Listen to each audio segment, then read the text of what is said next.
That's your seat. It's 7 o'clock. On behalf of the board, I'd like to welcome each and every one here tonight. And before we get started, we would like to wish everyone here a Merry Christmas and a Happy New Year before everyone leaves, or has to leave early or whatever. So, but anyway, we're just thankful for another year here and count our blessings tonight. Dr. Combs is going to lead us in prayer, then we'll have our pledge of allegiance. Let's all pray. Dear Lord, we thank you for this another beautiful evening that you've given to us, the opportunity that we have to be here with each other, Lord. We thank you so much for the service that you've allowed us to provide to the county. We hope that we do that in a way that's beneficial to kids and parents, and most of all, that blesses you and your son. Lord, we pray that you'll continue to watch over us and keep us all safe. In Christ's name, amen. Amen. I pledge Allegiance to the flag of the United States of America and to the republic for which it stands, one nation, under God, indivisible, with liberty and justice for all.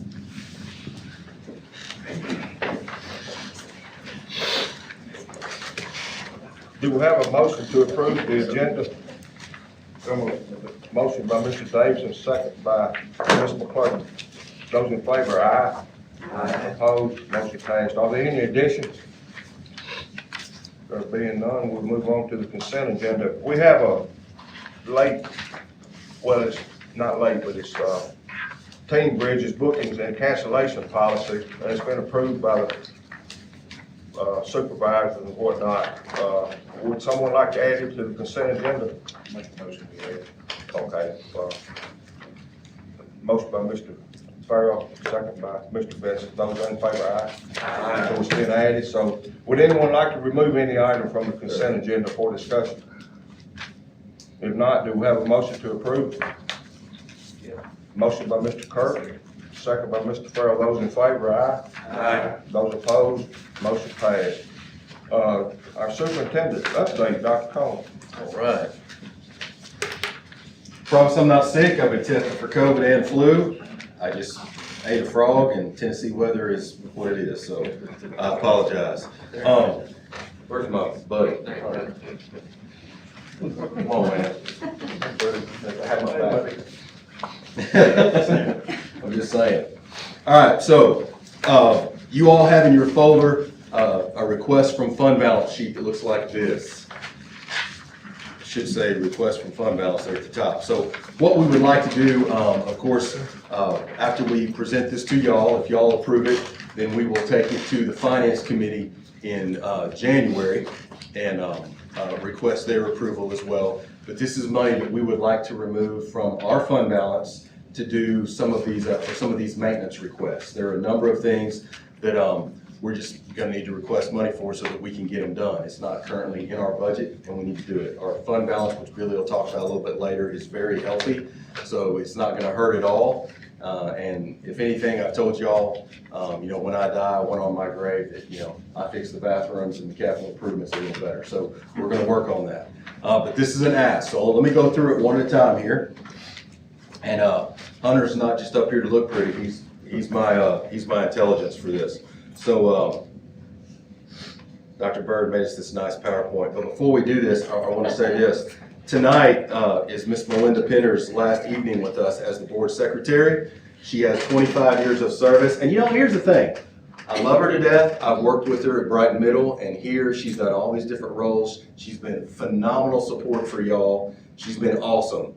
But here lately, she's been a little cocky. She's been coming in my office, waving folders and stuff in front of me, like counting down days. She's like, 12 days, Doc, 12 days. It's a little much, I'm just going to say. But with that said, we are really going to miss you, Miss Melinda. We love you to death. And I have told her we're going to continue to send her the link so she can come to all of our meetings, right, and watch online to find out what's going on. But you're going to do that, right? You know my name. She lives right down the road from me, so I'll make sure she stays. Make sure she stays in the loop. Okay? There you go. There you go. But anyway, I just thought it would be worth us getting her.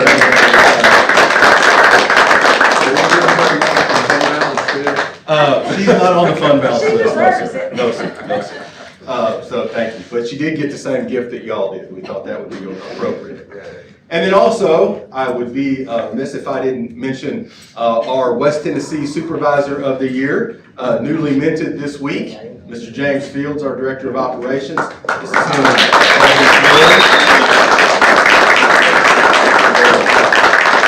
So we had a couple of reporters call from GQ today, and I had to put them off. But we're good. But we appreciate what Mr. Fields does, and he's a great example for all of us, and he does a phenomenal job. So thank you, Mr. Fields. Yes, sir. All right, now down to it. Maintenance funds request. So the first thing is the asbestos 3-year management plan. This is the very first thing on the list. And Hunter, I'm going to let you jump into this one, but this that ask is going to be $7,880. Will you share with them exactly what that request is So about? what this will do is this will bring us up current with the state requirement that we do have to do every 3 years. We also have to do a biannual report, which we would, right, we can facilitate that in-house, but the 3-year management plan has to be done by an environmental company that we've reached out to, and we have to propose that $7,880 is what they would bring us current for our asbestos management plan.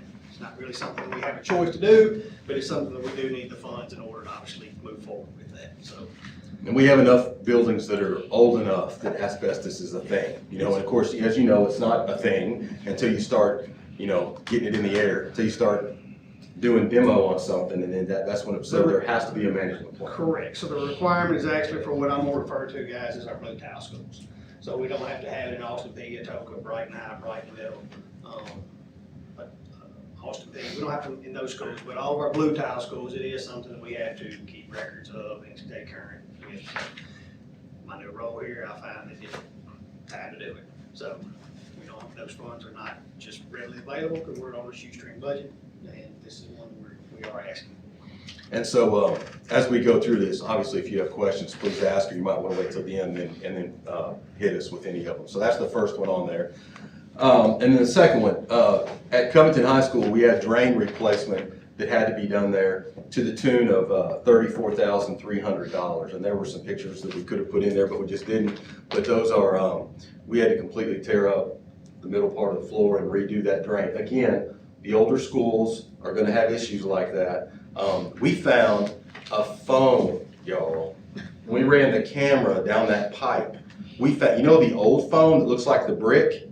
That phone was down in that pipe. I mean, that wasn't the cause, that was just one of the things we found in there. But there was definitely an issue, and that was money that was not expected. We did not know that, and so we had to take care of that, and that was, that's why we're wanting to do this, to get reimbursement on that, because that was not a plan.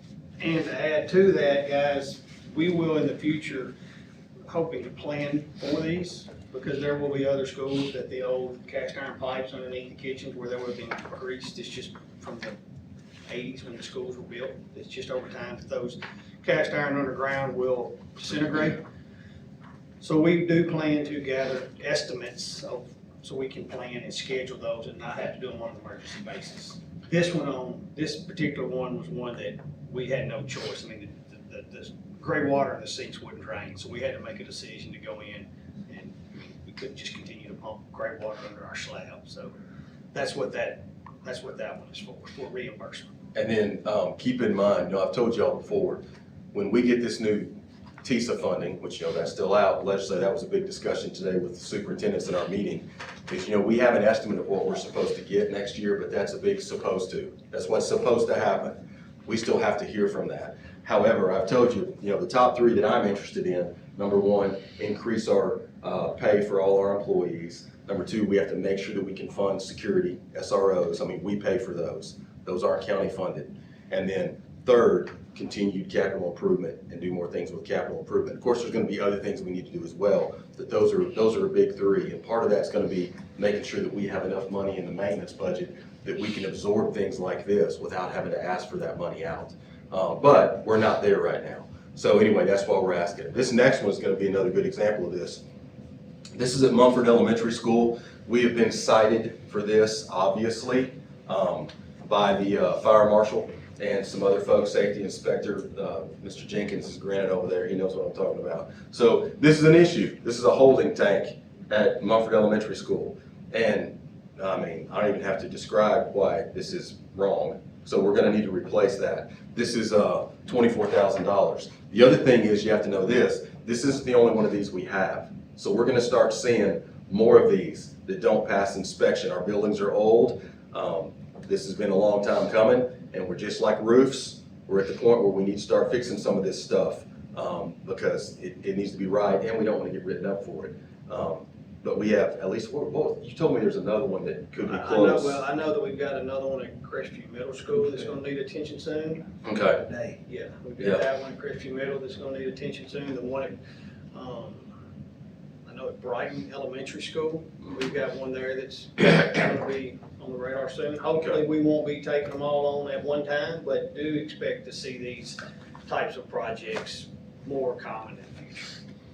All right, and then this is one of our nice fields here, Mumford High School. We need to add some additional stadium lights there. So we were getting complaints that there were some dark spots on the field and around the field a little bit. I know some of y'all brought that to our attention. We heard from Mumford administration too. So we've added in this request. We got an estimate that came in actually today for $74,059. Then we'll add another 16 lights to that field, which will give it the exact same number of lights as the other two fields in the county have. They didn't have as many lights as the other two counties, so this will give them the exact same number and should fix any issues they were having with the dark spots there. And it's the same company that did the original install, but this is the number here, and we thought we would ask for that while we have it. They possibly could even come out and do it whenever they do the baseball and softball lights that they're going to be doing. So hopefully that'll take care of that issue. And then also, oops, I'm behind. Mumford High School Stadium electrical rebuild. Hey, cool graphic on there, Dr. Bird. That's pretty neat right there. She slept that one up on me. That's Hunter right there. He has a hat just like that. No, the stadium electrical rebuild. So when we were installing additional things on those fields, we ran into electrical issues that they had there at the base of the stadium that I think the county brought to our attention at first, and then we had some other issues there. But we had to take care of that electrical rebuild to the tune of $24,850. That again has been an ongoing issue, but it's something that had to be done prior to doing some of the other installation that we did because it was just old, outdated, and it wasn't working right. Anything left out there? I mean, It's just a. it was an unavoidable circumstance. Right. So again, things that we hadn't planned for. These are not, again, but that's gonna happen in maintenance when you have the 17th largest school system in the state. You're gonna have issues like this, especially when, it's kind of been a long time coming, like I said, and we'll just leave it at that. This next one, electric gate for school bus entry. So right out here, you'll see we have the fence that goes all the way across the back of the parking lot right here, right? There's two big fences. When we have coaches or whomever use a bus and go on a field trip or take an athletic team somewhere, they pull the buses back up here at night when they drop them back off and they park them out here. This would have because everything's locked up, what this would do instead of having everything parked back here, this would have like a code access, like a pad access where they can punch in a code and it'll open that gate and they can park the buses back here where they're supposed to and then shut the gate back when they leave.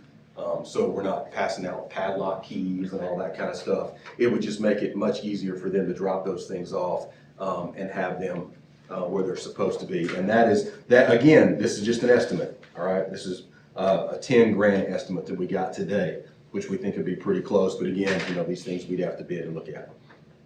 All right, and then the next one, maintenance projects contingency. Again, we put a number that we thought was decent in here.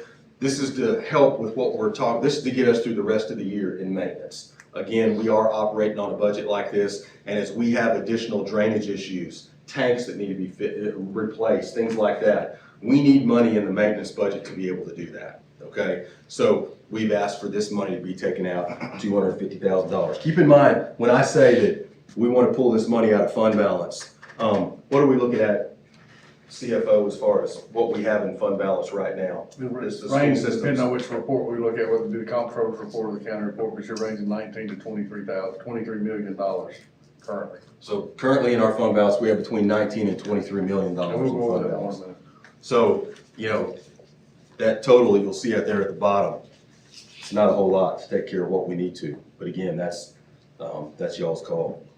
And then additional HVAC units is the next thing on there. So these are mainly at Brighton. That would be for 13 units. This is what the ESSER money is not gonna take care of. We need to replace, these are things that John Paul Smith down there had brought to Hunter's attention that basically need to be taken care of like ASAP. These are issues they're having with the Brighton schools, mainly middle and. Middle and high school. Middle and high school. So these units, guys, so obviously excitement came whenever the ESSER was gonna come through and pay for a large portion of this. These 13 was, John Paul refers to as his original, he called them the dandy dozen, but I said, that's a baker's dozen, so 13 is what we're looking at. And, they should have taken place of the 13 others that were on the ESSER project. And whenever this predates myself, and so whenever John Paul, who's been here with 36 years, pretty solid gentleman to say the least, whenever somebody comes and says, hey, Hunter, I need these, like, I can't get these along any longer. He's like, I'll give up 20 units that I've got coming to get these 13. Well, federal dollars doesn't just let you just switching things out. So, the red tape to jump through to replace, to drop 20 and pick up 13 wasn't gonna be really feasible, so that's the reason I'm coming on behalf of John Paul Smith, a 36-year employee, requesting 13 units, and he would greatly appreciate it. What size units are those? What size, I couldn't honestly, I can't tell you. John Paul could tell you the makes, the models, and all of it. I just know the man said, I need these units and I need them bad. And he doesn't really ask for much, other than if you wanna go pick up a weed eater on ditch day, he'd be glad to. But we can get you that information though. Yeah, I can get you what they are. And I know those of you who've been on the board for a while know this, but for those of you that are new, we have 3 foremen. So, the foreman basically, Hunter's their supervisor, and the foremen are over each area. So like Danny McLennan is in the Munford area, John Paul Smith is in the Brighton area, and then Johnny Bonds is up here in the Covington area. Right. And so those foremen kind of oversee those areas and then give that information to Hunter. And that's how we work through that, but. And these are a turnkey installation. This is material and labor turnkey with the warranties involved. So this isn't just the unit cost itself and us installing them. We're trying to not just stay away from that and letting our guys put service on the maintenance side of it. Remember, our goal with maintenance department is to turn maintenance into maintenance, not installation, turnkey. That's why you outsource that stuff and get it done. So we have warranties and everything else, and our guys can just do maintenance work. All right, speaking of that, these next things we're gonna talk about, these are things that our maintenance department needs. I've been wanting these for a long time, before Hunter even got here, but then when he got in there, added a little fuel to my fire. We rent out these things all the time to do projects, and so our guys will do this, but we rent these things out. It'd be great if we owned some. So these are the examples. So first off, you'll see on that list is a Kubota skid steer. This is all for our maintenance department now. 58 grand is that number, and that's what the skid steer looks like. That's not an action shot. That's not, you got that off the internet. That one, no, we pulled it off. Yeah. We sent it out to Munford. That's Dr. Fee seeing if she can make it work. That's her on the top right there. Next one, sweeper attachment. That's the next thing you'll see on here. All these are attachments that go with the skid steer. And basically what that is, I mean, it's just what it says. It's a sweeper attachment, clamp around the schools, all that kind of stuff, and pick up in those areas. And then the next one's called a gravel bucket. Dude, I have no idea what is that? Well, It's so well worth the money, I can tell you. Is it? $42.78 is that cost, and it's an attachment. I've got one on my tractor and it's well worth every Really? dollar. Right, yeah, it's a necessary equipment when you've got 20 different properties and you're expected to maintain them in a efficient manner. And then, of course, everybody knows what that is. That's a fork attachment for it. And then this next one is a dump trailer. We're using more and more stuff that we're hauling and moving around, and dirt and surface and everything else that we could use all these things for sure. Who knows, this next textbook load, we may need that thing. Kubota Mini X, that's the next thing on the list you can see there. And of course, it's obvious what that would do. There are a number of lines and things that we can take care of with this that we won't have to either outsource or we won't have to rent equipment to use, and we can have it done quickly. We have enough guys who can run it. I mean, Hunter can run it, but we have enough guys who can run that. We can train any of y'all on it as well. And then that's a mower attachment for ditches, as you know, especially around the Brighton area and some other areas. You're gonna have a lot of those big ditches that basically, you get 10 guys with weed eaters, and it takes them about 3 hours to get that ditch done, but you put that attachment on the Mini X, and we can take care of a lot of those ditches. You see a lot of those on the highway. This is a split trailer that would actually haul this equipment, because we're gonna need something to haul the equipment around. And then the last one, we need a truck that's bigger than the trucks we have to be able to pull that trailer and haul the equipment around. All that stuff would stay in. I promise I only push that button. It's okay. Okay, sorry. Go ahead. What? No, it's the PowerPoint's over. Oh, no, there's one more. It's supposed to be, there's one more. Anyway, it's doing an update. There you go. So anyway, the last number y'all see on the very bottom, the last slide was gonna say the total. The total is $774,985,000. Now, you may look at that number and say, John, why don't y'all just ask for 800,000? Or, no, half this stuff on this list is crazy. We don't wanna do that much. So I'm gonna leave that up to you. This is our request from me and the maintenance department and the CFO's office, that we would like to pull this amount of money out of fund balance to do these things with this money. So any questions, fire, but it's up to, it's on y'all. Let's do we have a request from Dr. Combs and for this, fund balance, $774,985. Do we have a motion to approve? A motion by Mr. Jenkins, a second by, Ms. Eubanks. Now, we're ready for questions. Mr. All right, yeah, I was trying to get you before you, but anyway, whatever. Sorry. Okay, now, I wasn't gonna say anything about this tonight, Okay. but I wasn't expecting your request from fund balance tonight either. You remember when we went on our trip to all the schools and stuff? CTE? Went to Munford High School. You may have even been in there when we asked the question, what is one thing that we can do that will really help you out? And without hesitation, they said, we, in the veterinary services area, we need a hot water heater. So I would like to add $3,015 for a hot water heater for Munford High School, which will bring our grand total to $778,000 even. Okay. If we got the money, honey. We got it. Well, guys, I will tell you, with all that's coming and being proactive and trying to grow healthy, and being that as all of the municipalities like to promote the school system as being one of the main reasons people want to move to Tipton County, I feel like that, we could sit around and be stagnant and need none of this other than these hot water hold tanks as they fail, and but if we're going to continue to improve our school systems and stay on the front edge of what people expect, whenever we've got 20 properties, to be able to maintain them properly, that's where the equipment's coming in. Tell me your Mr. total. Wait a minute, I'm Jenkins, just talking Would like about to one amend part. that motion, Mr. Jenkins, would you like to amend that motion to include that? So we have, Mr. Jenkins is amending his motion to add the extra money for the hot water. What, 3,000 what? $3,015. Do that away, because we had anything else off. All right, so that brings the total to 778,000? Make Correct. more adjustments Okay. before we take. So are we doing our due diligence to get like multiple bids for some of this stuff? Or- So the These are current, just, yeah. yeah, well, the quotes here are on the purchasing agreement, so we will obviously reach out. There's a state contract that, Chief Daugherty has asked us to, reach out to just to do a comparison. But we have priced these all through a Sourcewell purchasing agreement that, Where will this equipment be? it would be kept back here behind the gate, the automated gate. You talking about the attachments and all? Yeah.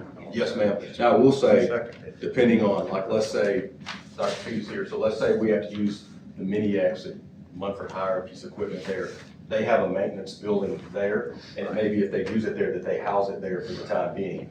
But it's a permanent home, is it the maintenance department? Same as right, if we We don't move around. right here, we can keep it back behind the lot area in the maintenance shop. So Right. we do have safe places in each area.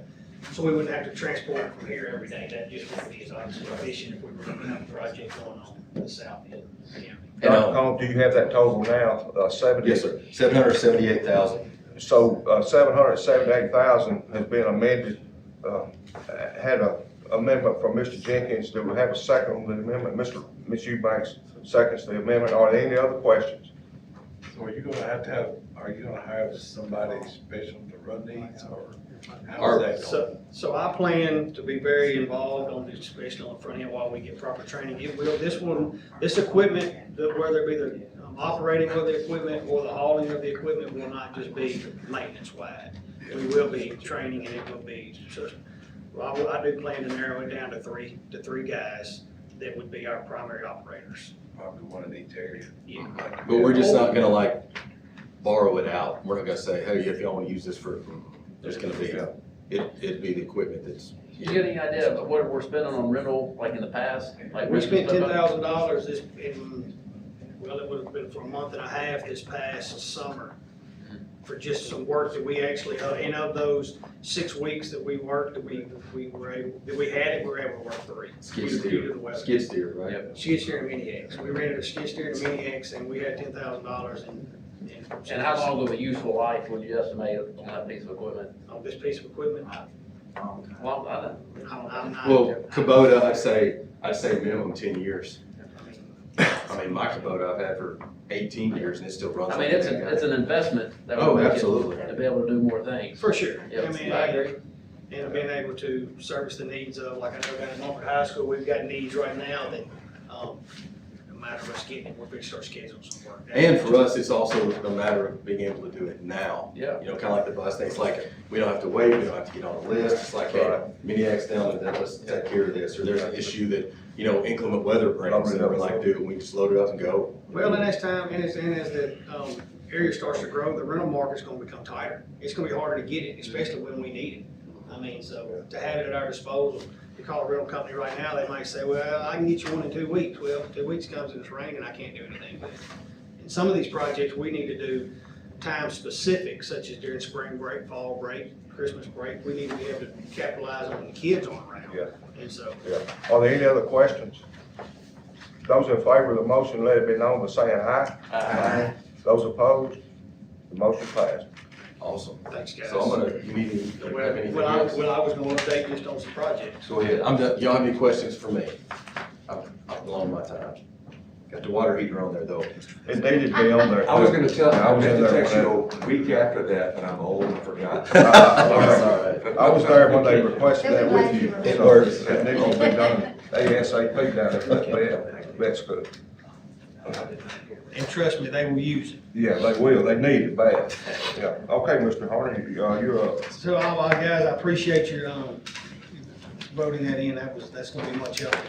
Update on the Brighton fence, we've got an update from them, it's scheduled to begin in January, material delay, Mr. Morris is updating me on that one.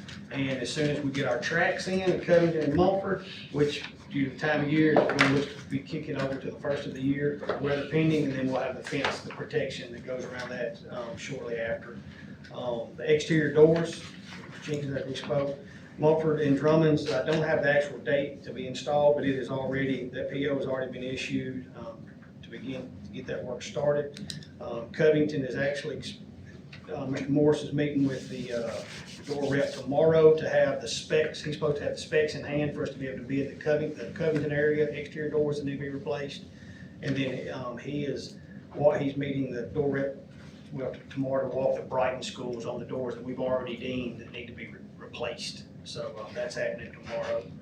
Softball projects, both Covington and Mumford are planning to build new facilities. We're already actively working with A2H on those plans, for those fields. The HVAC projects, Drummond's is about 75% complete. We've got to get a crane on site to be able to finish some of the larger units, but they've got about 75% of those completed. CHS Votech is completed, Mumford Ag is completed, and they're planning to move to Mumford Elementary next week to begin installing the units that they can install without a crane. The ag projects, the Mumford, if you haven't been by Mumford High, pretty impressive. Yeah. Looks awesome. It is, it's coming along, if you haven't driven behind it, check it out. But their barn's coming along great, their greenhouse is already ordered. It should, I don't have a delivery date of that yet, but it has, we've secured the funds and the PO for that. The Covington High's ag barn has already been ordered, hoping to get that one started right after the first of the year. hopefully with some new equipment, we're gonna be able to help out with that. And then Brighton Greenhouse has been ordered. They're planning to, they're installing a new greenhouse, renovating their existing greenhouse. And then we're planning to, if you look behind their high school where they have not the newer barn at the front, but the one to the back that's got the wood siding on it. The plan is to pull the wood siding off and wrap it with the metal to match the barn in the front. So a lot of exciting things happening there as well. Home ec kitchens at all 3 high schools. They're planning to start ordering the material, the equipment for those in January. And we're hoping to get those renovated this coming summer. So they're all gonna be updated to a more of a commercial style kitchen. So that's gonna be an exciting project. The bathrooms, again, like I told you guys, we're planning to kick those back off during the summer. We're not gonna do anything over the Christmas break. We're gonna do during spring break, we're planning to do the foyer and the main entrance at Brighton High School, and I think it's the 500 hallway, where we're gonna take the tile up and finish the concrete. Atoka and Austin P Elementary are both gonna have the main entrance, the gym entrance, and the cafeteria entrance. The tile's gonna come up, and we're gonna polish the concrete on those areas. That's funds that's already been allocated. And then I told you about the tracks, which is gonna start after the first of the year. So, that's what I got. Anybody have any questions? Thank you, Mr. Bennett. Thank you, guys. Thank you. Dr. Bird, Director of Instruction report. Thank you, Mr. Hardy. I'm going to start tonight, as we always do, with our American Fidelity Teacher of the Month. This month, we are celebrating Miss Stephanie Bruce from Munford High School. She was nominated by her principal, who is here tonight, Dr. Courtney Fee. And Dr. Fee says about Miss Bruce, she delivers high-quality instruction in English and in Bible and consistently produces students who perform well above expectations. Ms. Bruce collaborates with her colleagues and reviews student performance data to ensure the highest quality instructional practices and to ensure that students are performing at their highest level. She is the best, in all capital letters, in the business in her ability to connect and build relationships with students and her peers. She exhibits a genuine care for her colleagues and is the teacher that everyone desires to have at their side. So if Ms. Bruce will come up, and we have Will Lovelady and Chuck Humphrey from American Fidelity are here tonight to present her with her award. So you guys come on up. Thank you. Well deserving. Thank you very much. My husband's here, and I joke that I might not have been at Mumford High if he hadn't have walked into Dr. Fee's office and said, "You need to hire my wife." I'm a Michigan transplant, so I didn't know that I was going to get back into teaching, and he said, "Yes, you are." And he walked into Dr. Fee's office and said, "You need to hire my wife." And I'm really glad that I am here at Tipton County Schools, and I love being at Mumford High. May I say quickly, my granddaughter is in your Bible class and she loves it. She says you're the best and she enjoys going to that class as often as she can. Thank you. I praise God for the opportunity to do Thank you it. for what you do. Thank you, Yep. Tipton County Schools, as a district, for allowing Bible Yeah. in our public schools.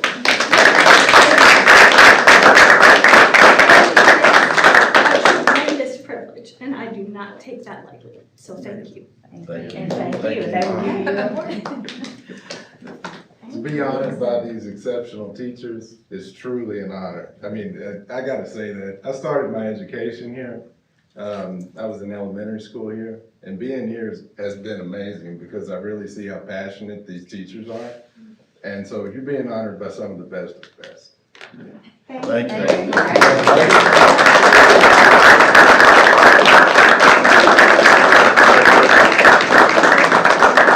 Sounds like we may need to hire your husband in HR. Thank you, Ms. Bruce. Thank you all. And Mr. Bruce. Yes, Mr. Bruce, for sending her our way. Hey, y'all don't have to Yeah, stay you for the rest don't have of it. to You don't stay. want to. You're welcome to, but you don't have to. All right, thank you. In your packets tonight, we provided you an update on the progress toward meeting the goals in our 5-year strategic plan, and I know it was included in the consent agenda, but I did want to just mention it because we had talked about it at a couple of meetings back. Someone asked, I can't remember who it was. And you can see by looking at that we have completed many of the action steps already in that 5-year plan. But we are here tonight to answer any questions if someone has questions or comments about the strategic plan.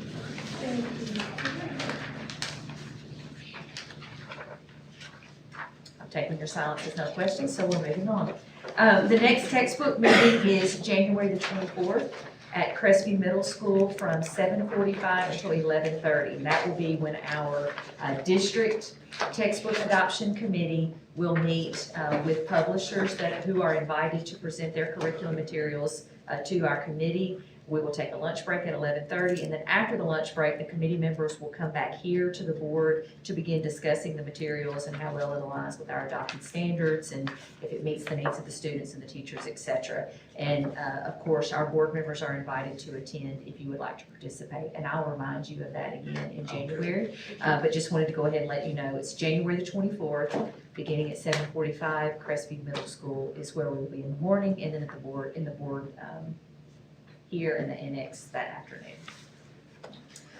Mr. Vincent has asked that we invite Dyersburg State to one of our board meetings to give an update on our students' progress there and on dual enrollment. So tonight, we are privileged to have Ms. Tracy Keith here, and she's going to share a few minutes with you. And when she finishes, Mr. Chair, that will conclude my report. So, Ms. Tracy Keith, come on up. I think our technical difficulties, and Dr. Combs did not tear up the computer. It just all of a sudden decided it wanted to do an update, but I think that we should be good now. Okay, well, we'll see if I tear it up, I guess. All right, everyone, as I was introduced, I'm Ms. Tracy Keith, and I'm the Director of Enrollment Services at Dyersburg State. Just to tell you guys a little bit about me, I've worked at the college for 8 years, and I began my career working at the Dyersburg campus as a recruiter, and I recruited in all of Dyersburg State's service area. And people would ask me, well, where's your favorite place to go? What are your favorite high schools? And I genuinely always told them, I really like going to Tipton County. I really like the 3 high schools there, and I really have enjoyed all the counselors. Then a little while later, I told my boss, I said, if we ever get the opportunity to have someone who works at the Jimmy Navy Center, can I be that person? And a year and a half later, I got transferred down here. And I've spent about half of my career working at the Jimmy Navy Center, and I absolutely love it. So just to let you guys know, I truly mean that. But I work in dual enrollment. I oversee that program as well as our recruitment and advising at the college. So I'm going to start out and give you a little bit of data about dual enrollment, just so you know, Tipton County is shining and the data is going to reflect that. But then I'm going to talk about some of the new programs that we have at the college, and then just some of our recruitment efforts for your students here.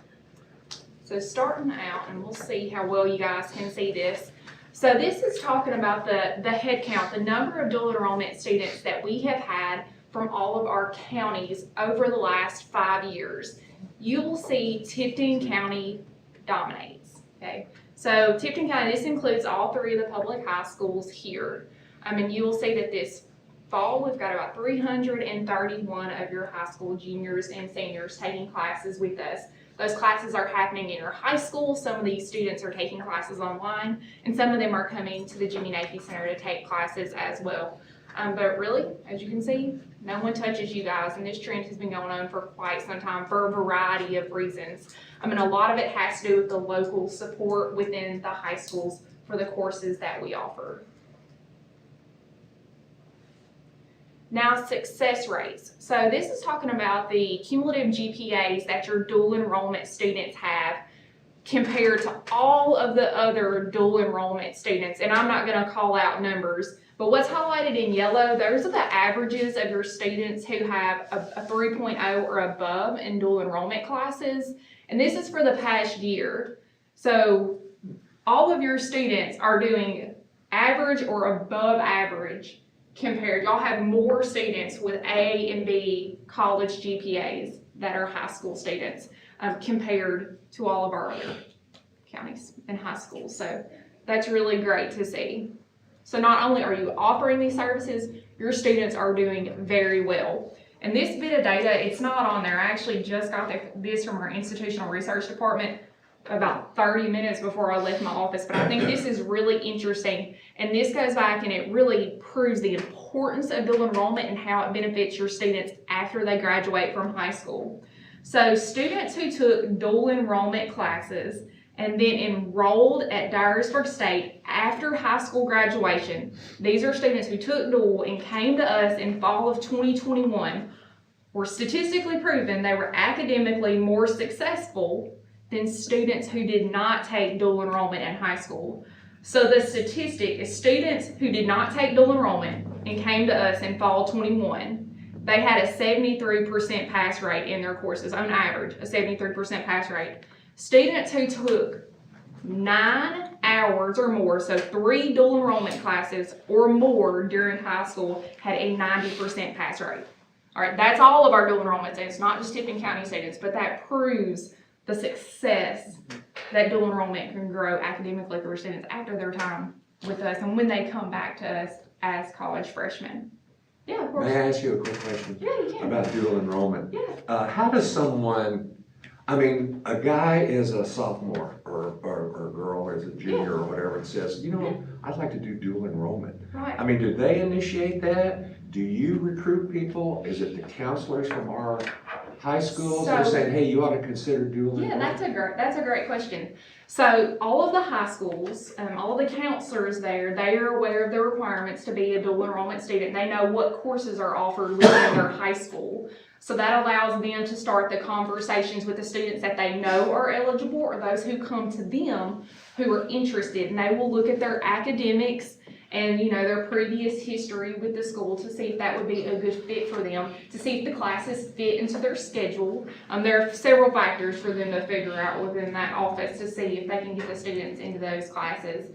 But it's really just a lot of coordination between the high school counselors and Dyersburg State. Is it a fairly easy process for the student, would you say? Yeah, I would say so. And there's a lot of support for them because we do have an admissions process and paperwork and things. Myself and people from my team, we go into the high schools to help the counselors get all of those things taken care of. We communicate a lot with them to make sure that the student knows what they're getting themselves into and all that. So it's just a lot of back and forth communication to get the students through the process. A lot of the Tipton County students, we have dual enrollment adjuncts. They're faculty adjuncts who work within your high schools who are credentialed through Dyersburg State to teach these classes. So they are sitting in a classroom at their high school being taught by our credentialed instructor. So for them, it's right there in-house with them. Okay, thank you. Yeah, that's a great question. All right, so any other questions about dual enrollment? I could go on and on. I've been doing that the whole time I've been in the college. It's a huge passion. So new programs that we have at the college, one, and there is a little, we call them rat cards in y'all's packet about this. Have y'all heard about the Eagle Access program? This is amazing, and I will have to read from this. This is not my program, but this is very impressive that we have this. So the Eagle Access program, this is a program for intellectual and developmentally disabled students. It's going to get started this fall. We have the capabilities to have 10 students in this program, and they take a mix of college-level classes as an audit and life skill courses.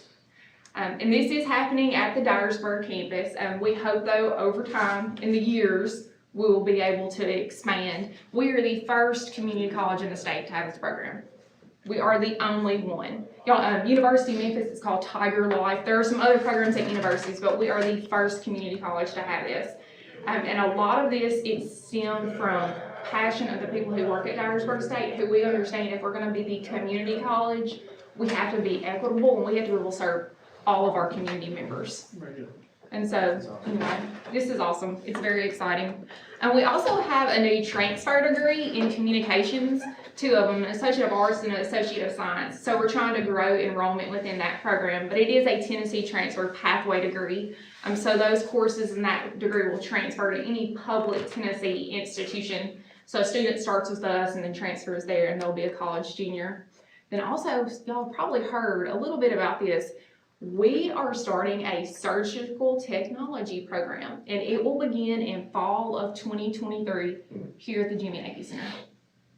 So a lot of people know about our nursing program. You've heard about our EMT and paramedic program. We will now have a surgical tech program as well. So we need to have good nursing programs at our schools and increase our STEM awareness and some mechatronic. Wow, we need to do that. And then also just in the packet, there's some more information. And at Dyersburg State, of course, we're all about preparing students to transfer to university, but we know that that's not the path for all students. We have students and we serve people who are career focused. they need to come in and they need to spend a semester or a year with us, and they need to get some kind of certificate so that they can go into the workforce and they can be successful. So we offer a wide variety of certificates and applied sciences degrees. Everything from the EMS program to criminal justice to business to computer information technology to manufacturing.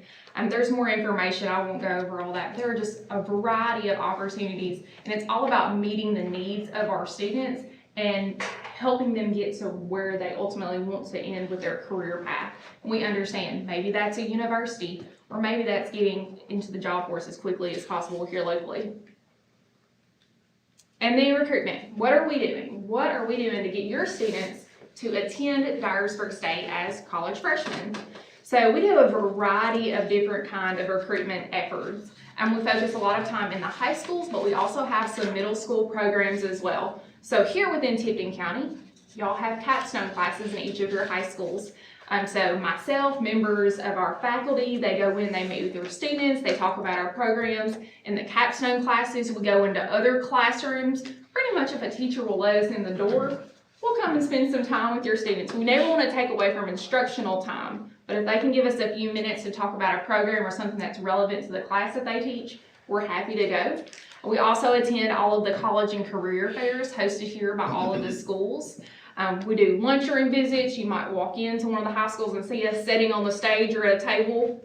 That would be us. We're there to help and answer questions. We also do tours. You can bring, people come for individual tours of the campus, or they may bring a whole class, whatever fits their need. And then in the middle schools, we also go to different events there. We participate in Pathways to Possibilities, which is the huge career expo that happens in Ripley each spring in March. We'll be there again this year. And we also have a program, it's called Untracked for College. We started Untracked for College years ago, before we ever even knew what Pathways to Possibilities was. But Untracked for College, it is a huge tour for 8th graders, and we host it at our Dyersburg campus and here at the Jimmy Nafee Center. We've always had great participation here from the middle schools, but we host that every May, where all of the 8th grade students from Tipton County Middle Schools are invited to come, and they spend a half day with us and learn about our programs and tour campus and really learn what life is like as an Eagle. And here's my contact information. Do y'all have any other questions? Do they start their junior years when the dual enrollment starts? With dual enrollment, yes. Okay. Yep, that is when they're eligible for the grant funding. And then how many that meet the criteria? Are they all accepted, or are any of them turned away for whatever reason, or? Typically no, because they're vetted usually through the high school. So if we receive an application for a student, that has been usually given to us by the high school. And then what's the student's cost for, because most of it's covered, right? But most of it is covered, and I did not include that, and we do have some information about the funding and the dual enrollment grant. But students throughout their junior and senior year, they can take a total of 5 dual enrollment courses, and the tuition will be covered. They may be responsible for the cost of books, but the tuition will be covered for 5 courses. But what's the maximum they could take if they started their junior? To receive funding, they can take up to 10, but if they wanted to take more than that they could. One thing I didn't mention, I don't have a slide, but we've also, in partnership with Tipton County Schools, started a middle college, and we have 15 Tipton County students who attend the Jimmy Nafee Center and are working towards their Associate of Science in General Studies. And those are high school juniors, because it's the first cohort. There's special funding that's available to them through the state that's separate than the dual enrollment funding. Yes, sir? Well, we did 15 this past year for this year. Yes. How was that number set, and then who sets that number? So that was just what was decided. Yeah, in the beginning, it was the very first cohort. It was just what we thought would be successful. We just pick like 5 for kids. What would we expand it to, based off how it's going so far? Well, it depends on how much y'all want to budget, because we're paying for it, so it just Well, I guess that depends. would be what if the parent wanted to pay that versus you know what I mean? Is that an option? I would think I it would would be. I'm just saying, if somebody's gonna, I got one I'm about to have to start paying in a couple years for school. I can invest some money now and save, some of that, that's what I'm. We pay. I'm It's with a you, Matt. good My daughter question. was a 2018 graduate, but she was able to skip her first year of college because of her dual enrollment. Mhm.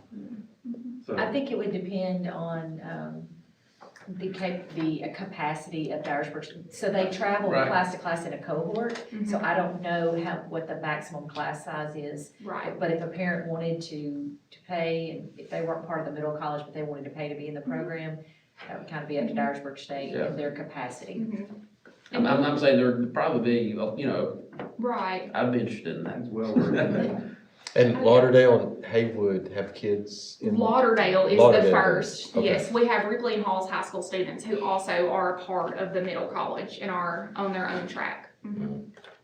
Yeah, so we have a total of about 30 middle college students right now who go to the Jimmy A. P. Center.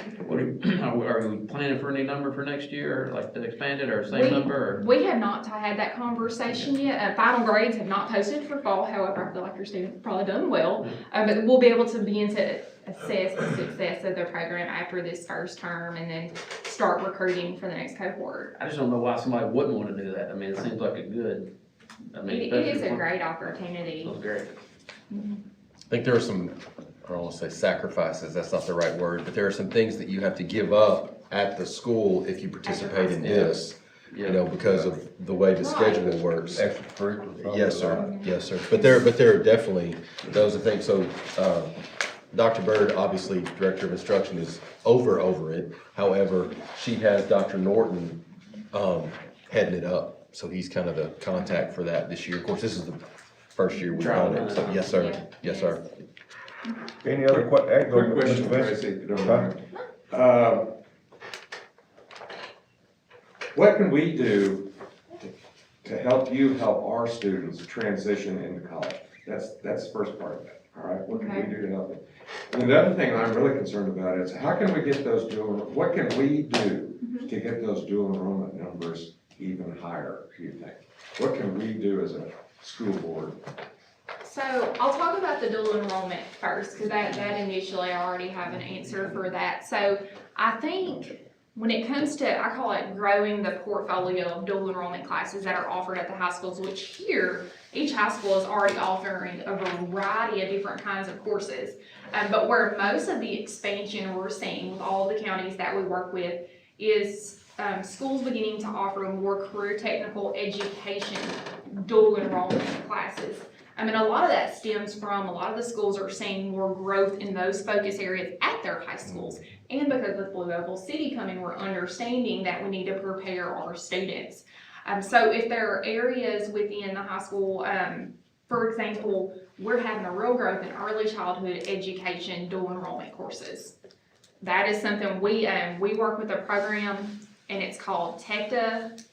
I don't even want to try to tell you what that acronym stands for because I'm going to get it wrong. But they provide even more financial support to students. That it works in conjunction with the dual enrollment grant, and they can help pay for books and just a variety of things for students. But we're seeing some high schools don't have teaching as a profession and some things, lots of things y'all have in place, but they don't have those focus areas because they don't have teachers. So they are using our early childhood dual enrollment courses to fulfill those needs. So I think that's part of it is just taking some time and looking at those career technical education areas, maybe where you're not currently offering dual enrollment, but it could be beneficial. And that's somewhere we could grow the program because the general education offerings here are booming. And y'all already have in place medical programs in your high school. We have CNA, we're doing patient care technician, we're doing medical assistant. But I really feel like career technical education, it's where the college, we're seeing growth. We have more students interested in those areas. So maybe invest some time looking at that. And then preparing students to come to college.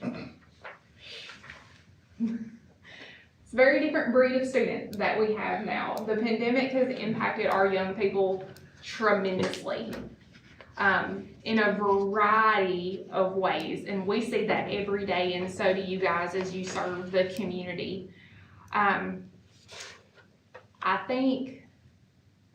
I think a lot of it comes down to awareness of opportunity. As much as we can educate them about what's going on within our community so they know that there are things here for them to be involved in, there are career options here.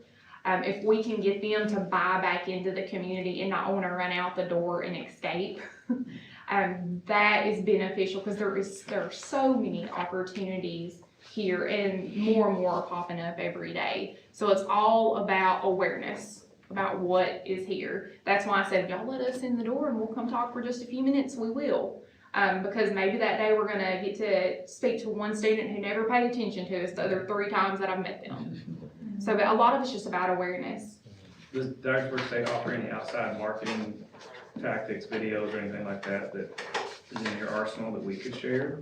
We have a YouTube channel. There are a variety of videos that are on there that they keep pretty current about all of the different programs that we offer.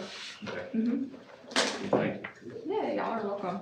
Any other questions for Ms. Keith? I do want to give them a shout out. This Equal Access program is phenomenal. It really This is so cool that y'all are doing this, and it would be exciting eventually when it Yeah. comes here locally, but this is amazing. It This is a really is, cool and it took program. it took I'm a glad lot y'all of are doing help, that. and they had to work really hard to get state and federal funding to make that happen. That's awesome. Ms. Keith, we appreciate your time being here tonight. You're very informational. Yeah, and, thank you guys. thank you for Anytime, being we'd here. love to see y'all at the Jimmy Navy Center. Okay, thank you, ma'am. Thank you. Director of Operations report, Mr. James Fields. Good afternoon. Good afternoon. I promise to be brief this afternoon. Mr. Chair, if you don't mind, I want to lend some of my time to Mr. Will from Okay. Transportation, and I have Mr. Bounds with me, the principal from Alternative School, to share a couple things and what he does over there. I want to commend our supervisors. I commend them every month for the work that they do. We haven't had any major concerns in SACC, nutrition, transportation, school health, and we're going to have a strong finish first semester. I really think we will. And I say that, man, because you all have no idea the calls they get every day that I don't have to take. So I guess that's the reason I commend them so much. But they do a great job. I had an awesome experience at the Supervisor of the Year ceremonies, but I want everybody to know there's no way that I could have received that accomplishment without my coworkers, without you all, without the support. I know it's there, without Dr. Combs affording me that opportunity. And man, it's a big deal. So when you go up there, I call them the big wigs. When you go up there and rub elbows with the big wigs, and all you hear is Tipton County. And schools, the districts that I think that maybe should be superior because of the funds they have and the location, it's not like that. And I get calls all the time. How do y'all do this? Who does that? I got a call last week. They want to visit the alternative school. How do y'all run the ALC? Things are going well in Tipton County. And I have to commend you all for the same efforts. You have to keep us, we have to sustain the status that we have now. So you got a big road ahead of you. So you got to keep Dr. Combs in line. Exactly. Also, I have Miss Sabrina's here tonight. She's our nutrition, what is she called? I said food management, and she corrected me. So she's here tonight if y'all have any questions for her. The last thing I have is we had a very generous donation for $7,700 from one of the local churches. I'm not gonna call their names, and it's for our social workers to help needy families during the holidays.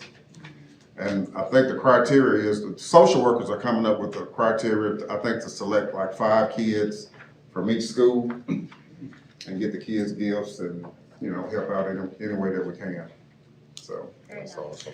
But that's all I have. I want to wish everybody happy holidays, Merry Christmas, and Happy New Year. Congrats. Same to you, and congratulations again on that honor, man. That is huge. Are you signing autographs after? Well, for small Okay. fee. This is the time to ask for the raise. Well, you asked for a raise at my first birthday. Now this happens. Miss Will. Introduced by a celebrity today. That's right, that's right. Mr. Will Banner. So, everyone knows why I'm here. Once again, we're seeking funds or approval to buy another bus for children with special disabilities. If you look on the front here, it does say $98,000. But we made some changes. We're gonna add 2 more seats. The cool thing about these buses, if you look at the diagram, they do have removable seats. So you can do a 6+2, which is 6 students and 2 wheelchairs, or you can do an 8+1, where we can actually add 2 more seats to the back here, so we can make it a 12-passenger. So the additional seats are $617 a piece, which would give it a grand total of $99,234. This makes the bus a lot more versatile. If we're not always using it on a sped route, we can use it on a preschool route. We can do a lot more things with it for just a little bit more money. Is the issue, is that price difference there? Now, this is replacing a bus that's going offline, is that the deal? We're only gonna have to do 1 right now. We originally were gonna buy 3, but due to the price increase and some funds that SPED had allocated for it last year, that they can't allocate this year, we're only to the 1 bus. But yes, it is because right now we only have about 2 spare SPED buses, preschool buses, and we need more than 1, but this is what we can do at the moment. Make a motion, we approve the bus bid, Mr. Chairman. Motion by Mr. Vincent, second by Mr. Jenkins. Are there any questions? Those in favor, aye. Aye. Opposed? Motion passed. Mr. Will, thank you, sir. Thank you. I guess, Mr. Secretary Bounds? Yes, sir. Alternatives, proceed. Good evening, everybody. Good evening. Listen, I came to present what we do over at our school, but since y'all so generous with money, I might take this money. Stick to the script. Hey, listen, I'm gonna take just a few minutes of your time, just to give you a little bit of an example of what we're doing over at our school. Again, my name is Citrus Bounds. I am the principal at the Alternative Learning Center. Over at the Alternative Learning Center, we do service several programs in that building, okay? So I'll just try to be quick in explaining what we do. First, I just want to tell you what our mission is. I call it the Learning Center because we do house Alternative School, the Teen Learning Center, the HiSET program, and the Graduate Achievement program over there, okay? Our mission statement there is to ensure that students may become productive members of society. The Learning Center has established a structured learning environment that is conducive to academic, social development, and at-risk students and their families. Hold it together. Our vision: the Learning Center will meet students where they are academically, socially, and behaviorally, and aid them in developing positive character traits and problem-solving skills to encourage growth and effectiveness as contributors to their communities. Our motto, and I make our students say this every day, I want them to live by this. I certainly try to live by it myself. I will always do my best. I will treat others the way I expect to be treated, and failure to prepare is preparation for failure. And so we're trying to pour into these young people's lives to help and encourage them to be productive citizens when they leave school, okay? The Learning Center is an alternative placement program for students that have violated school rules, as you know. Students' placement is usually given by the principals. Those principals, once students have a certain amount of referrals or they've committed certain violations of the student handbook policy, then those principals have the opportunity to place those students over at our school up to 60 days without another panel having to come in and be a part of that decision-making process, okay? We also have our student disciplinary hearing authority that hears cases for anyone that has more than 60 days time to be served over at the Alternative Learning Center. Currently, we have 73 students in our building that are in the alternative school alone. We serve grades 1 through 12. And guys, let me tell you, it's work, it's work. But I have a great staff over there. They work hard, they try to love our kids. We just do the best that we can to pour into them. We do the best that we can to encourage them and let them know, hey, look, this is just a stepping stone. We want you guys to be better. We want you to understand that you can be somebody. You can be successful. One of the other programs that we have in there is the Teen Learning Center. I think everyone knows it more as the court school. That's what they call it. It is a daytime treatment facility for our students because we don't have a place where we can sit in juveniles that get in trouble. So we use that as a means to try and rehabilitate, try to encourage our students. The court school provides counseling, therapeutic and academic services, and it is a grant-funded program. We serve students grades 6 through 12. Those students usually range in age from 12 to 18. And then we also service a minimum of 40 students per year. Okay, those students, when they are remanded to the court school through the courts. Okay, let's just say, you know, it could be any number of things that they've done. It could be something maybe in the community, but mostly it is for truancy throughout the schools. What we do is we get them in. We try to make sure that they're at school every day. Make sure that they are getting caught up in their academics. Try to maybe rehabilitate their behaviors, and then get them prepared to go back to their home schools and to be successful when they get there. Guys, the minimum amount of time that those students are over, I'm sorry, not the minimum amount of time, but when that court order is served, is 200 days. You know, but we do try to get them out a little earlier. If they're coming in and doing what they're supposed to do, they're following the program, we use that as an incentive to help them to be able to come in, do what they're supposed to do, and be able to get out, okay? Guys, in the Teen Learning Center, we have a good number of people that come in and help to provide services to our kids. And our biggest help is the social workers. I heard them talking about earlier, the check that was written for them to be able to do some things for the kids. Not only do they provide group counseling, they provide individual counseling, social, emotional counseling. Guys, you know, throughout the world, people are dealing with mental health issues. A lot of our kids come over and they're dealing with a lot of things, from hunger to somewhere, they need somewhere to live, to even academically being behind. It's just a lot of things that we deal with over there. And our social workers come in, they work diligently to try and embrace our kids. Our counselors, they try to embrace them, redirect them, again, try to help them understand that, hey, we're in a rut right now, but at some point, if you continue to work hard, you can get out of that rut. You can be successful, okay?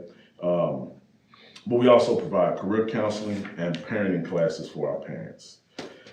Just wanted to name a couple other people that help us. We have the men of St. Mark, the men of Jones Grove, the men of New Hope Christian Life Center come in. They sit and speak with our kids. Our kids love it. It's an opportunity for them to kind of vent a little bit, not to have somebody that's fussing at them.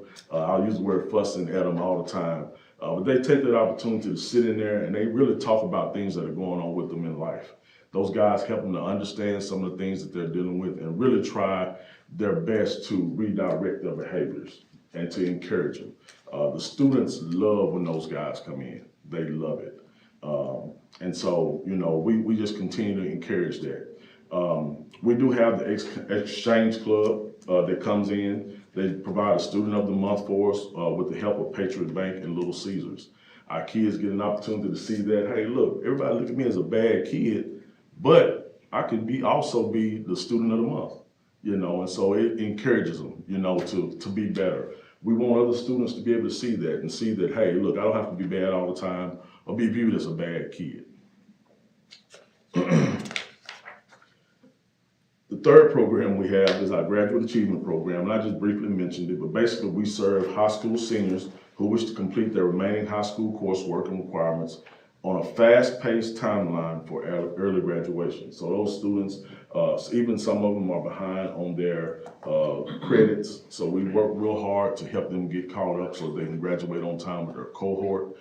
Some of them may just, they're having difficulty in school. And it's another program to kind of boost them along and help them to be able to be successful and get a diploma. We know all students need to be able to leave with a diploma. It's difficult enough trying to get a job without one, but with one, but not having one, we're talking about how it's very difficult for them. That program serves 15 students at a time. You know, we try to get them in, help encourage them, get them through, and get them out maybe into technical school or get them a job. To begin a post-secondary career that is successful. I think that's about enough information on that. How long does that one run for? Is that This 15 at a program? time? Yeah. Yes, sir. So usually they come in, they may have some credit deficiencies, or they could be on track, and it's just better for them to go ahead and try to get done with school. They may need to work, you know.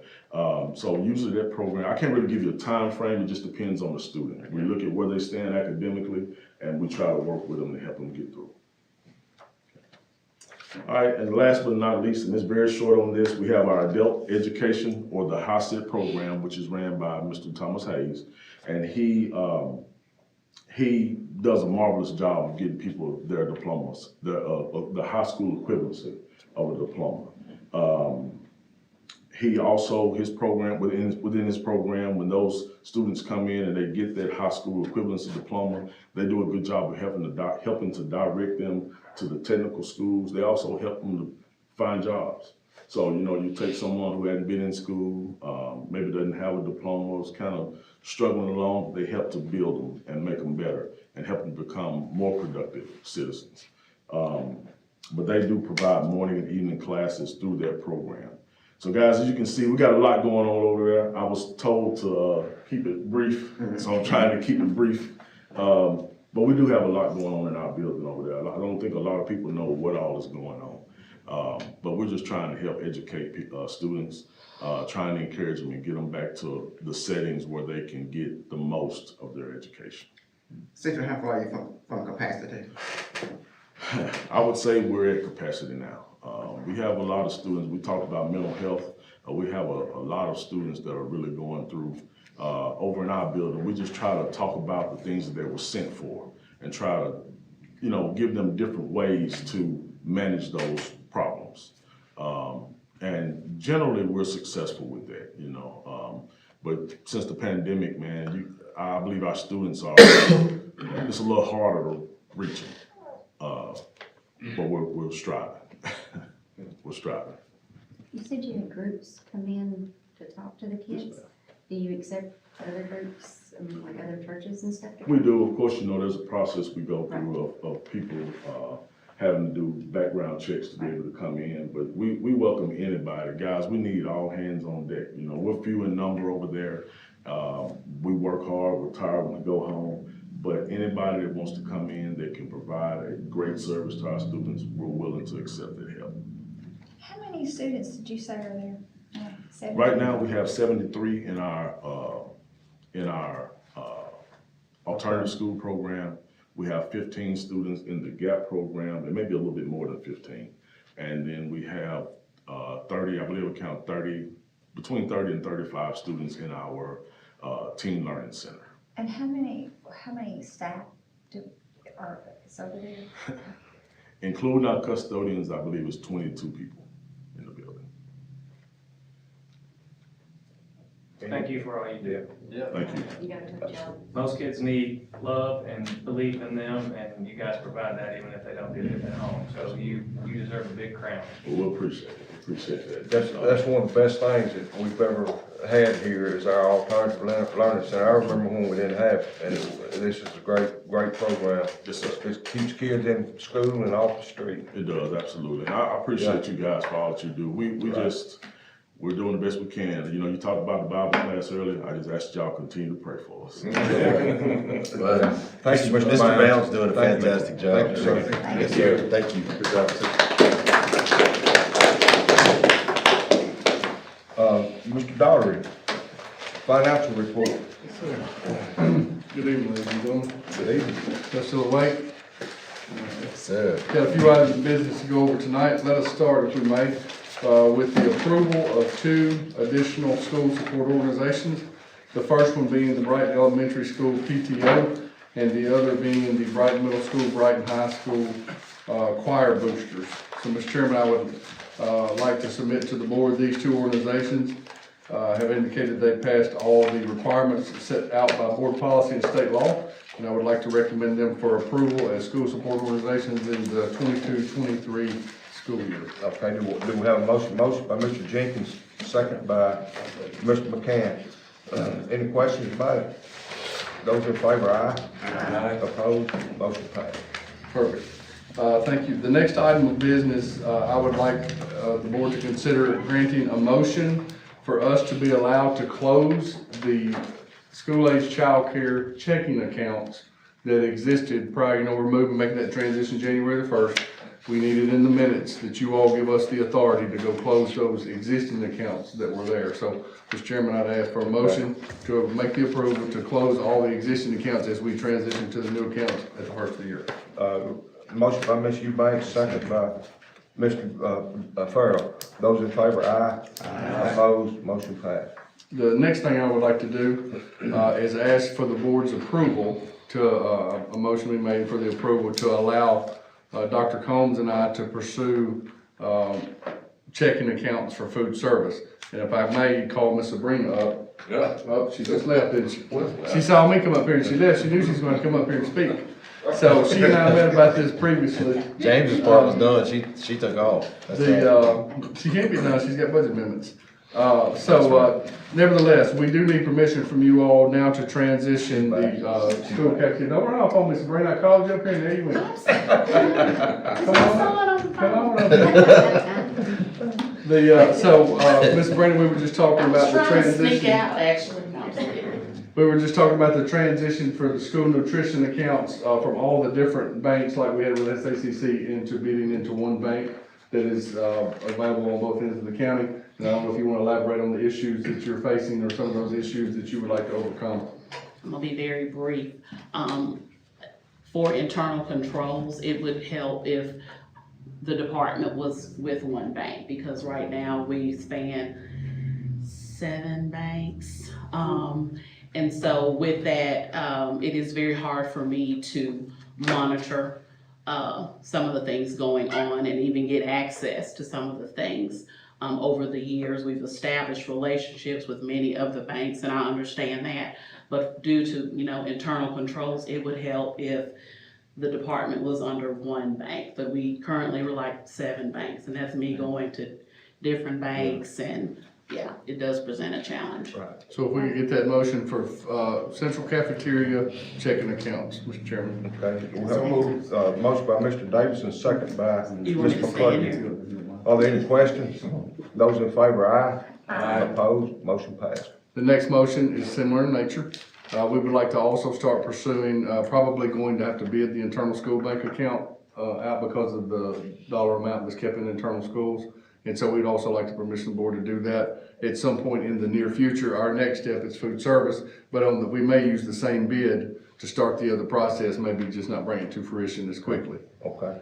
I heard the motion, the request. Do we have a motion? Motion by Mr. McCann, second by Ms. McClurkin. Are there questions? Those in favor, aye. Aye. Opposed, motion passed. Now may we go into the amendments for the budget, and if you would take one down and pass it around, please, ma'am. The white paper is going to be the 141 General Purpose School Fund, and we'll start there because Dr. Combs, you've already heard part of a presentation on some of the items we're going to be discussing. And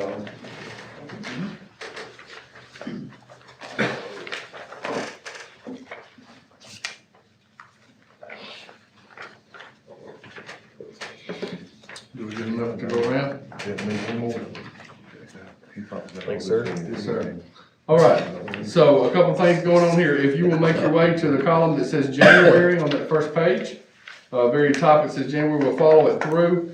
Going to the second page, continuing that column, the first number you should see is $77.50.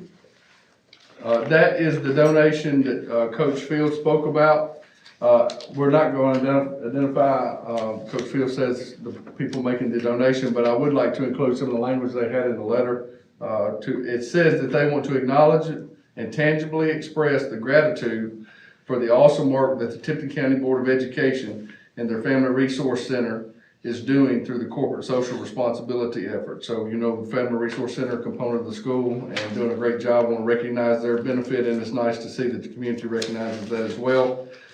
Donations are restricted funds. We're asking to bring that into the budget. They say that we can accept this gift and responsibly use it as our needs are here in the district. So that's going to be our request tonight, to bring this money in as the donation. The next number that you see there is $66,248. That is insurance recovery money written to us by AAA Cooper Transportation as a result of the 18-wheeler that took down the power pole in the back of the building. And so that's them paying us back, and that money you're gonna see in a minute go into the maintenance budget. The next figure you're gonna see is a transfer in, is $47,000. That is the literacy stipend grant, that is, was received in federal, and you'll see that in a second. It comes into federal writes it out to general writes it out to the teachers that participate in these literacy programs. And so this was essentially in the supplement that was paid to teachers to participate in this high-quality implementation literacy. Dr. Bird, if you have more questions, can answer that, but I think that pretty much sums up what it's for. And so, excuse me, if you go down a little bit more, you'll see where that $47,000 is projected to be in the $7,189 paid out as a supplement. Flipping over the page, going to page 5. Go ahead and flip over to page 5. I'm sorry, it's not 5. We're going to a lot of pages in the 141, and we're not touching many of the accounts. So, all right, so we're going to go to page 8. And so if you take into account the items that Dr. Combs provided in his presentation, that total dollar amount is actually split out over 3 accounts. The first you see is that $315,398. That figure covers the $6,248 given to us by AAA Cooper for the insurance recovery. It also covers the $34,300 for the drain replacement that we spent out of that budget, and it covers the $24,850 electrical rebuild, and it has the $250,000 contingency. That's what makes up that number for $315,398.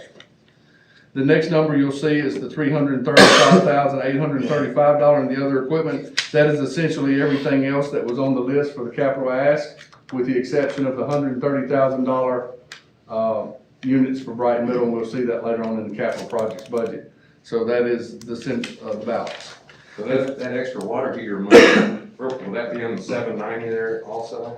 Yes, sir, it would be, well, yes, sir, it could be there, it could be maintenance and repair, and I want to discuss that when we get to the bottom, because this sheet's going to be irrelevant now with you voting in that additional money, because I didn't know that prior to coming here. I'll have to update the sheet. And so, which I have no problem doing. And so if you continue to go down through the budget there on page 9, you see that $7,750. That's where that donation is going for the Family Resource Center to use as they deem necessary. And then on the back page, you'll see the $130,000 there in the 707. Those are the 13 units that we're asking in Dr. Combs' presentation for the Brighton Middle units, where we asked to spend that. Now, the total ended up being, Dr. Combs, you added it up after they added the hot water heater, and it was how much? 778. So the finance in me wants to ask just to round it up, right? If you are going to make that adjustment for the water heater, I would ask we just make it a smooth number of doing 780, probably. Making it just 780 or so, because there's going to be contingencies we're not paying attention to, and with us making those adjustments, I would hate to come back for just a few $100s. So that's your decision. But if we're going to make this change for the water heater, let's just make it a smooth 780 and put the difference. I would submit to you, we put the difference in the 790 there where the 335,835 is, and just make that there. And if you all approve that, then I'll have to get you a new sheet. But I would ask for a motion, Mr. Chairman, that the 141 general purpose school fund amendments be accepted as presented, including the water heater and the rounding up, with me to provide you a new sheet. Okay, we've heard the request. Do we have a motion to make it 780,000 even? Have 2 motions here, one by Mr. Farrell and the second by Ms. McClurkin. Is that okay? All right, are there any questions about it? Those in favor, aye? Aye. Opposed? Motion passed. All right, next coming around for you in your favorite color green are your school federal projects budget amendments.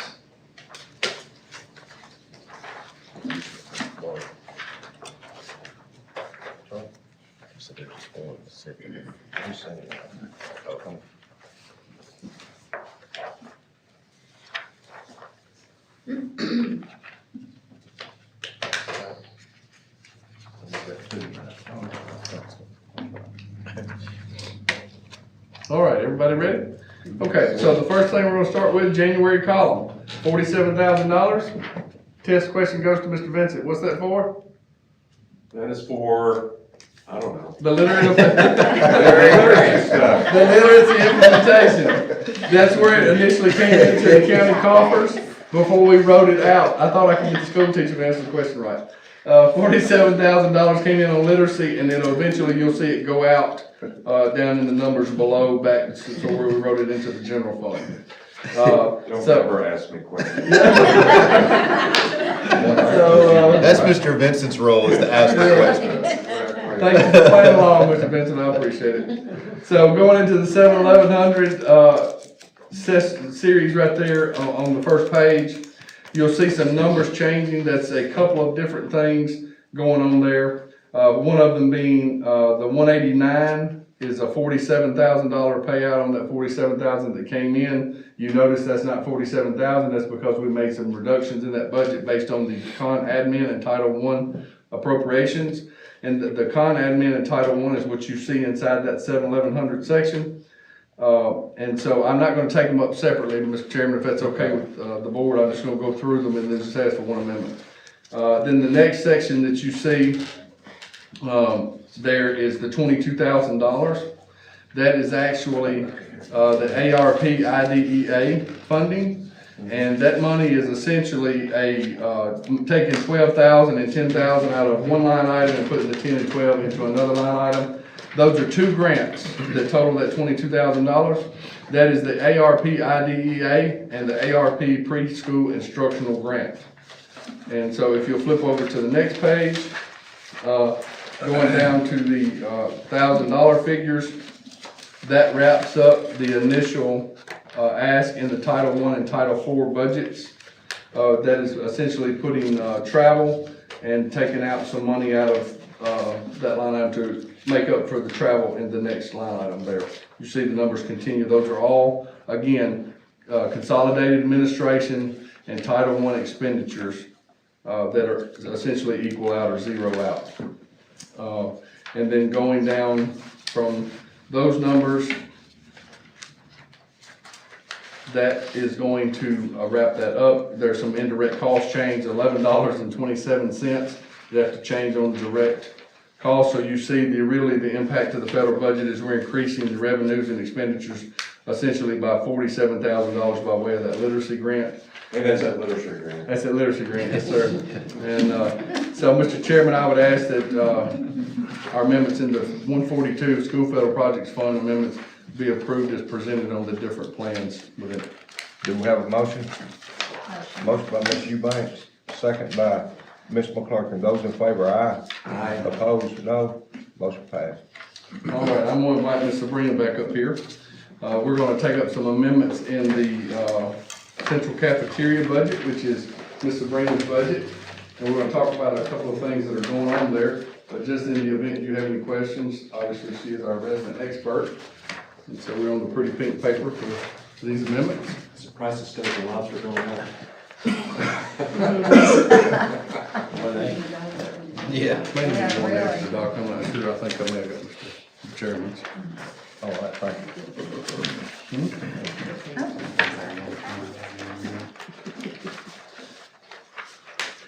All right, everybody has one. So let me take you down memory lane for just 1 second. If you remember, in the previous fiscal year, there were 4 returns from the federal government into our budget. The first one occurred August of 2021. They were returned to us or sent to us $118,326.53.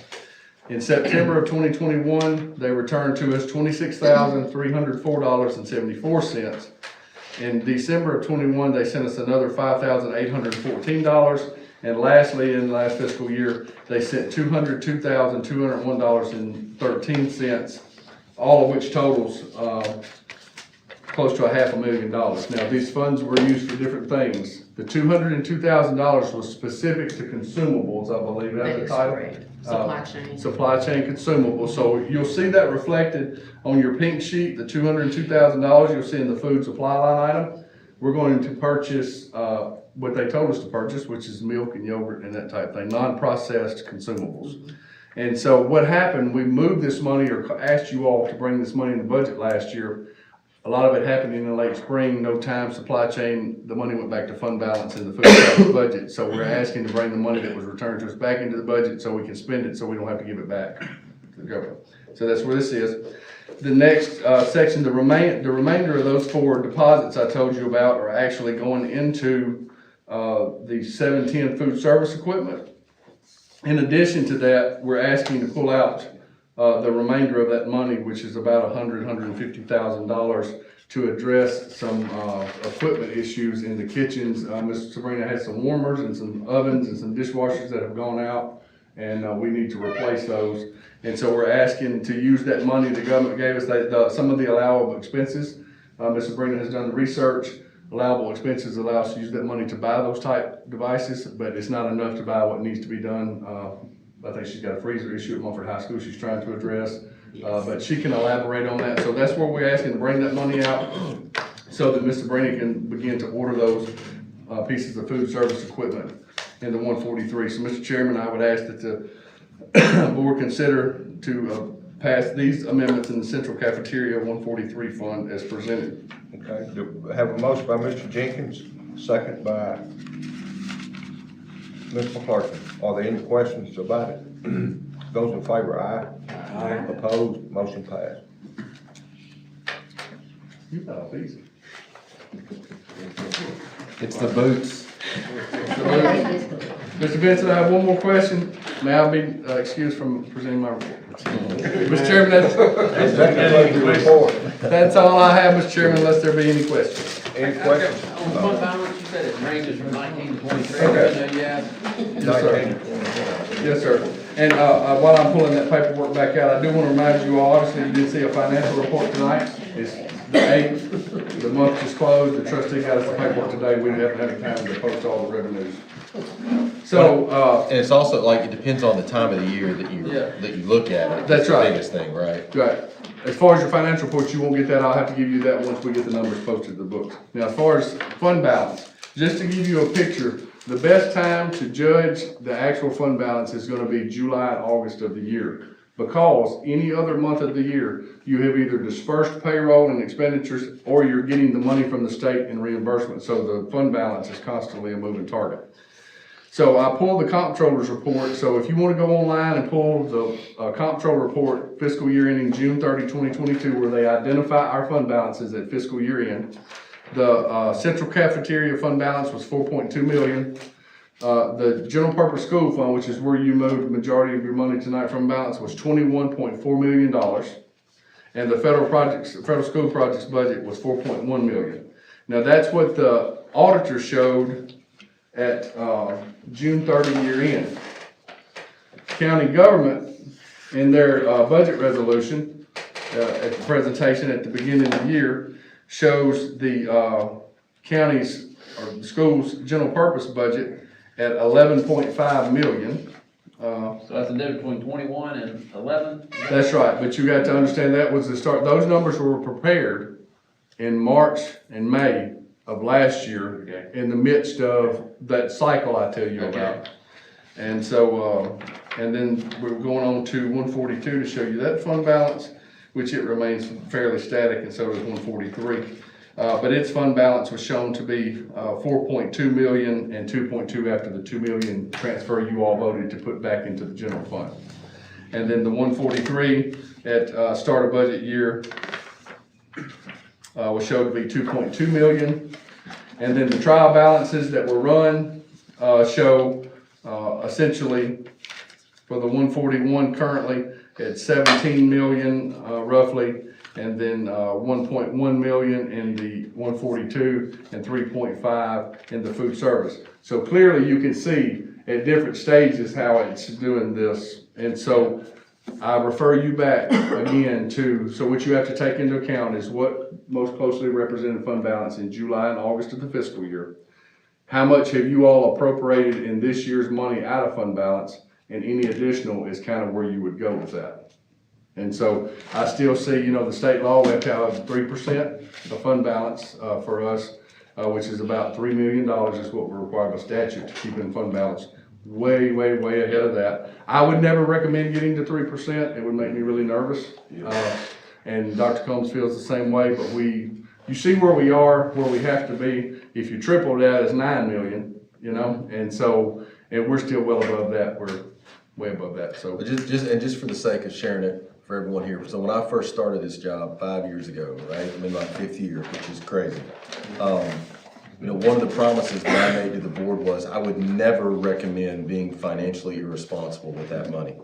We would never spend it down and be bad stewards of the money. I would never recommend that. But at the same time, that money's sitting in there and we need to spend it on our school system and our kids. For it to be sitting there and us not using it is being a worse steward of it than not spending it.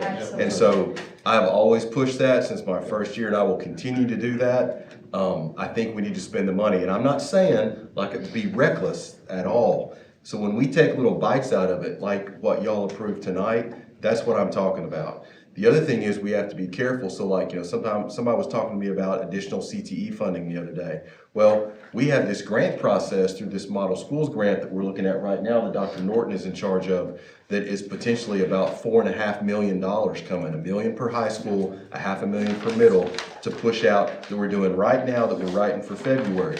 We don't want to pull fund balance money out and spend on that program if we're getting grant funding for it. That doesn't make any sense. You know, we want to use the money correctly also. So as we take small bites out of it and ask for that, I think it's a better way to manage what we're doing. You know, we've talked about capital projects and all that, and we want to keep that rolling.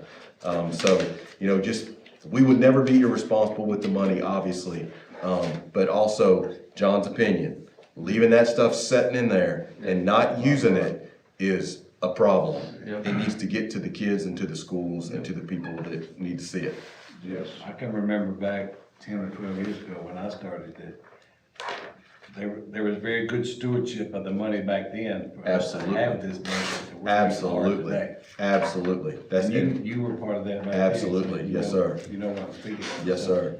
It's been a lot of good management in the past that's got us to where we are to have the money. That's right, to allow us to do the repairs and all that stuff, that's right, that's right.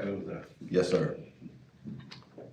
Mr. Chairman, I did realize I had one other thing, so okay, we had that discussion. All right. Y'all let me forget the copier contract. I won't blame it on Mr. Vincent, since he already answered the question. Y'all remember that we put the copier contract out to bid. We discussed this during the entire county's copier contract. We publicly advertised in the newspaper of local circulation for 2 different weeks.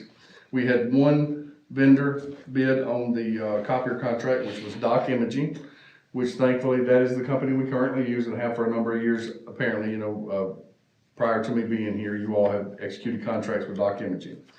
It is going to be for a 5-year contract to roughly $1.7 million commitment. It's about $28,000 a month for district-wide copy machines. We're still negotiating some of the basics of the contract. Our attorneys have reviewed the contract. It's gone out to bid. Our attorneys have reviewed the contract. I've sent a copy of the contracts to the Tennessee Comptroller Division of Local Government Finance. They've reviewed it for all their criteria. I've sent a copy of the contracts to the Tennessee Comptroller's Division of Local Government Audit for their review, and they are satisfied that we have met every criteria that we should meet legally as far as the contract.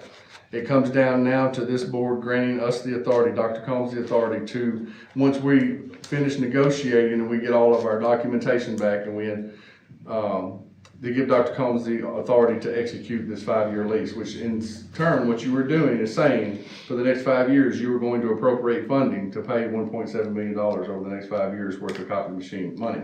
Isn't that what we've done previously? Yes, sir. You've signed, we're coming off a 5-year lease now, about to come off a 5-year lease.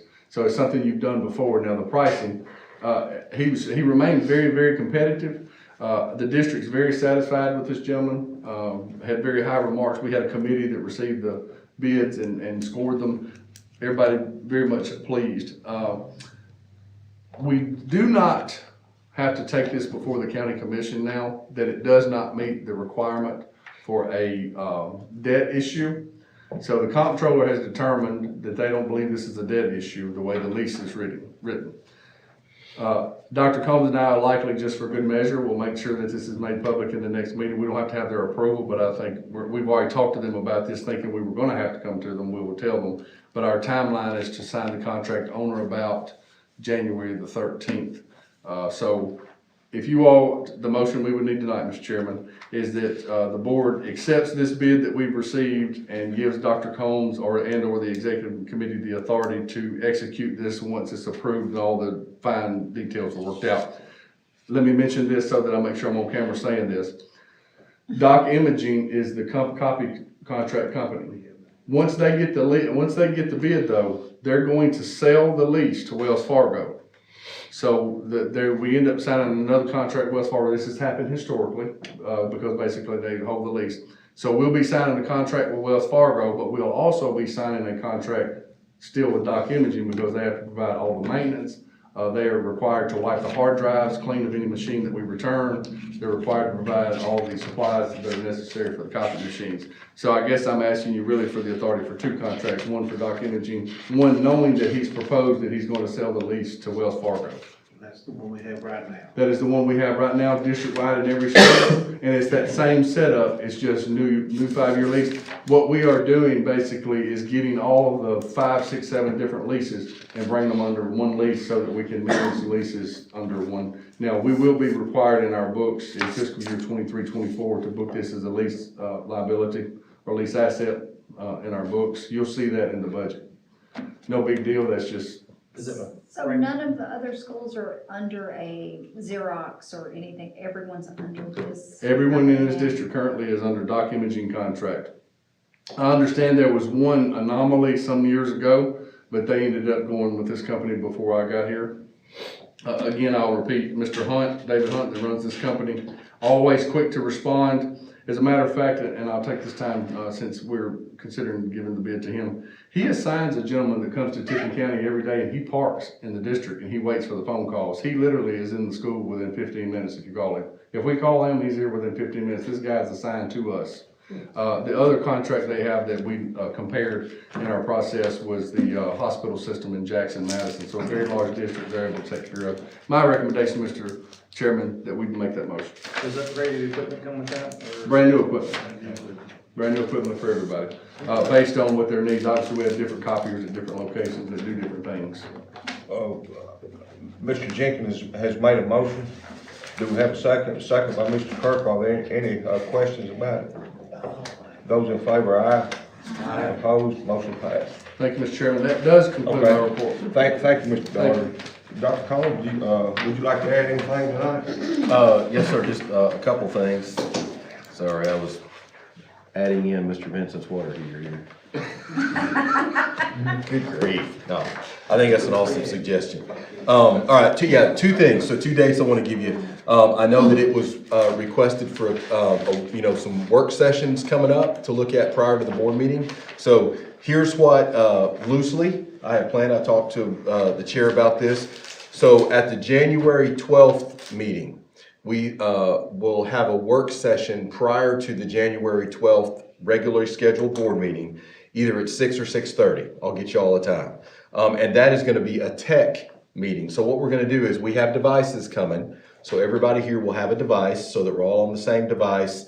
But the tech meeting is going to be, Kevin and Melissa can show us how to use them correctly because they're going to be new devices. So we're all on the same device. We can download the information, scroll through the agenda. Everything will be on that device. All right. But I think we need probably a session so that we're all on the same page as far as using that device. Okay. So that's January 12th. February 9th, the following, and we're not going to have a bunch of back-to-back work sessions. That's not the thing. But these first two, we can get these out of the way.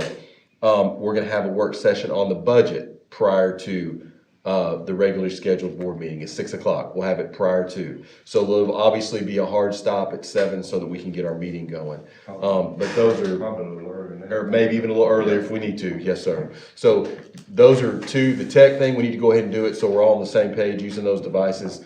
But the second one, budget, especially before budget season's coming up, it would be good for everybody to have a good wraparound on what that budget looks like, the different components of it, especially for those of you that estimate by then or whatever. No, how are we going to do that without knowing what we're getting? All right, so just basic more. It'll be just going over general budget. We won't be doing the budget for next year. We'll just be discussing what the budget looks like right now, the components, etc.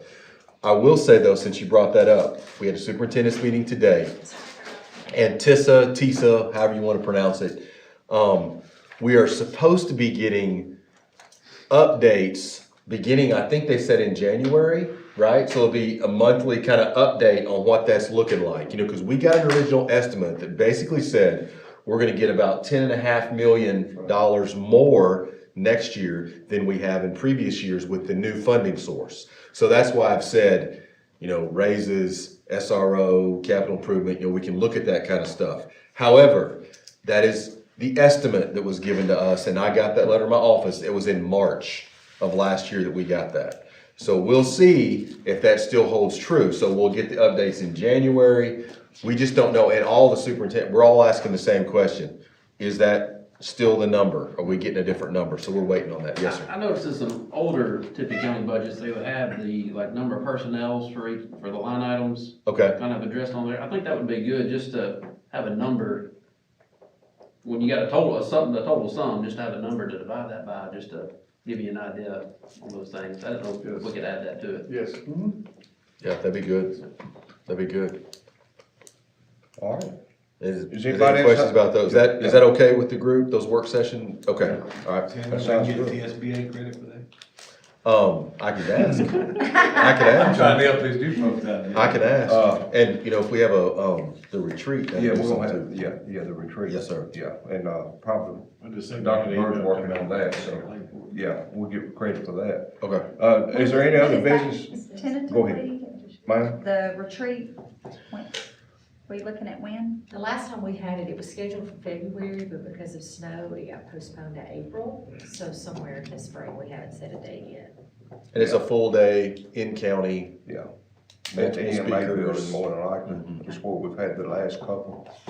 Yeah, and we'll go over the strategic plan, work on it that day too, and, see what we can do to do better. Are there any other business tonight?